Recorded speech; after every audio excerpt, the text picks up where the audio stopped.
Yang pertama yang akan dipresentasikan oleh Diva Alexa. Kepada Diva kita persilakan. Baiklah, bismillahirrahmanirrahim. Assalamualaikum warahmatullahi wabarakatuh. Waalaikumsalam warahmatullahi wabarakatuh. Baiklah, sebelumnya perkenalkan saya Diva Alexa dari Prodi Ekonomi Syariah semester 5. Sebelumnya terima kasih kepada moderator yang telah memberikan kesempatan untuk saya untuk mempresentasikan 10 judul tentang studi Al-Quran. Langsung saja kita masuk materi yang pertama, yaitu Asbabun Nuzul. Asbabun Nuzul merupakan dua kata, yaitu asbab dan nuzul, di mana asbab yang berarti sebab, karena atau lantaran, dan nuzul yang berarti turun.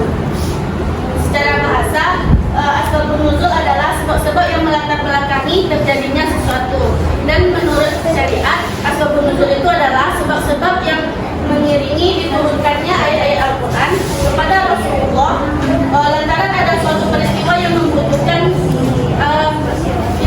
penjelasan atau pertanyaan, dan itu membutuhkan jawaban.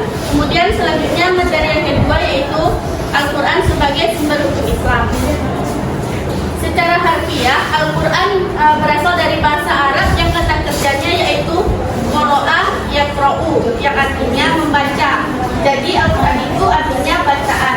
Dan secara istilah, Al-Quran adalah kalam atau firman Allah yang merupakan mukjizat yang diturunkan kepada Nabi Muhammad melalui perantara malaikat Jibril sebagai pedoman atau petunjuk bagi umat Islam, bagi umat manusia dalam menjalankan kehidupan mereka.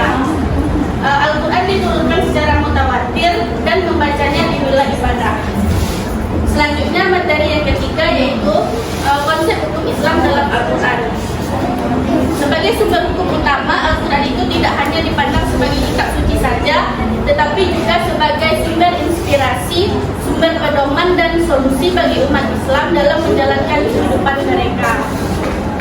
Adapun prinsip-prinsip hukum Islam ada 3, yaitu prinsip tauhid, prinsip keadilan, dan prinsip amar ma'ruf nahi munkar. Kemudian selanjutnya materi yang keempat, yaitu studi Al-Quran tentang etika dan moral. Yang pertama, etika. Etika berasal dari bahasa Yunani, yaitu ethos, yang berarti adat atau kebiasaan.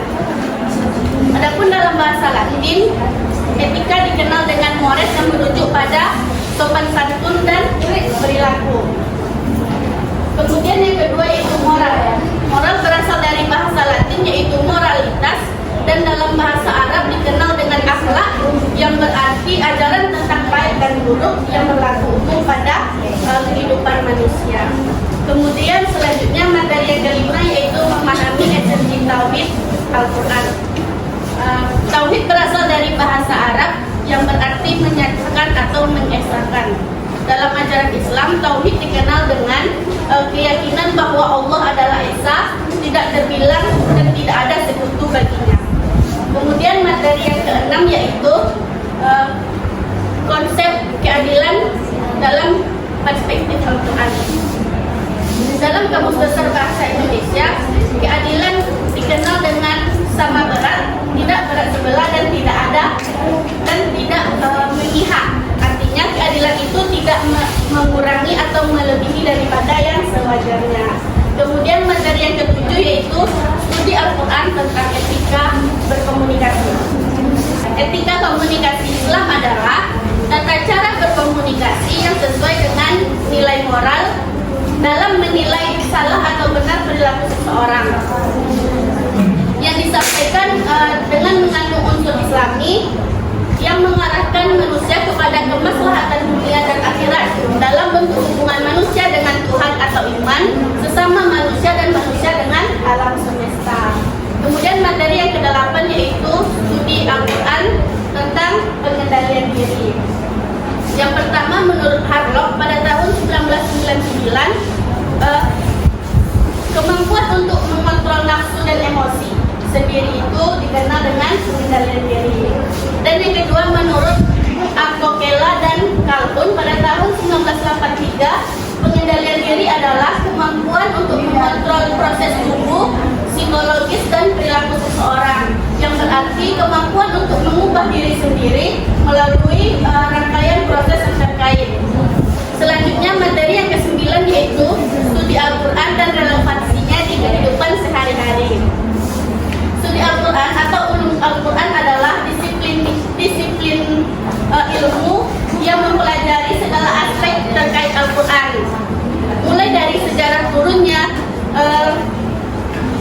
struktur bahasanya, sosial historis atau asbabun nuzul, metode penafsiran atau tafsir hingga prinsip hermeneutika untuk memahami pesan-pesan universalnya.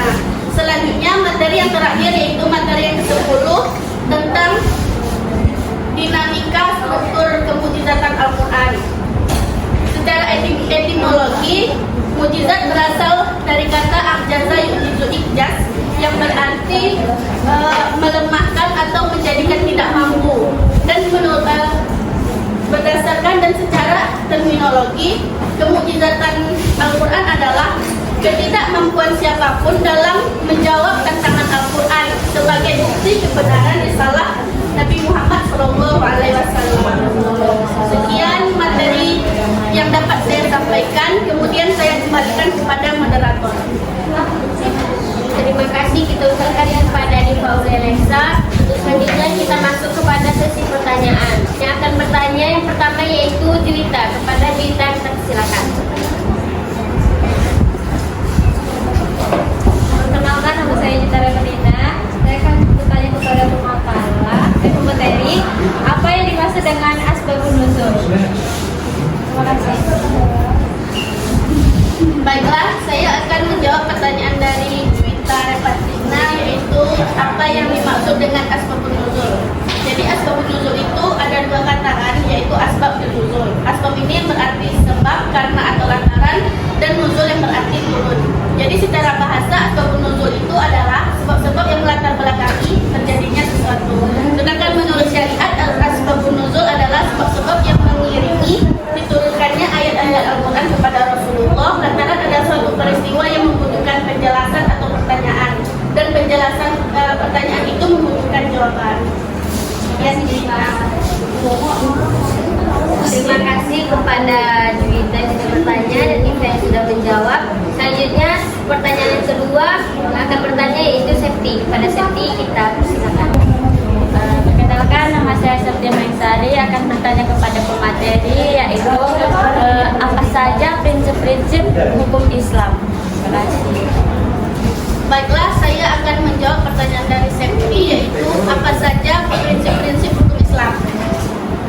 Adapun prinsip-prinsip hukum Islam ada 3, yaitu prinsip tauhid, yang kedua prinsip keadilan, dan yang ketiga prinsip amar ma'ruf nahi munkar. Yang Septi. Terima kasih kita ucapkan kepada Septi yang sudah bertanya dan Diva yang sudah menjawab. Dengan berakhirnya pertanyaan tadi, maka berakhir pula pemateri kita pada pagi hari ini. Dan untuk sepatah kata penutupan kita berikan kepada pemakalah. Baiklah, sekianlah presentasi 10 judul tentang studi Al-Quran saya pada hari ini. Semoga dapat bermanfaat bagi kita semua. Salah dan janggal saya mohon maaf. Saya akhiri dengan wabillahi taufiq wal hidayah.